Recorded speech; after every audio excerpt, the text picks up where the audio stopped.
সমীকরণ, সরল সমীকরণ এবং সরল সমীকরণের সমাধান। সমীকরণ।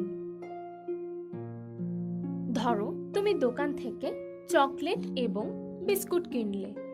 বিস্কুটের দাম চকলেটের দামের চেয়ে 10 টাকা বেশি। এখানে চকলেটের দাম কত তা নির্দিষ্ট করে বলা হয়নি। ধরা যাক চকলেটের দাম সমান x টাকা, অতএব বিস্কুটের দাম সমান x প্লাস 10 টাকা। চকলেট এবং বিস্কুট কিনতে তোমার মোট খরচ হলো 50 টাকা।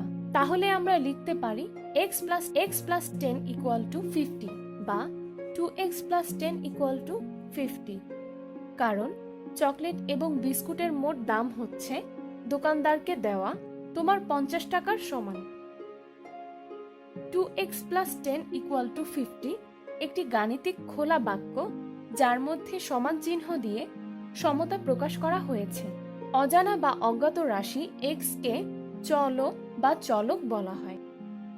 কাজেই আমরা বলতে পারি অজানা বা অজ্ঞাত রাশি বা চলক প্রক্রিয়া চিহ্ন এবং সমান চিহ্ন সংবলিত গাণিতিক বাক্য হল সমীকরণ। একটি সমীকরণে দুইটি পক্ষ থাকে। সমান চিহ্নের বাম পাশের রাশিকে বাম পক্ষ এবং ডান পাশের রাশিকে ডান পক্ষ বলে।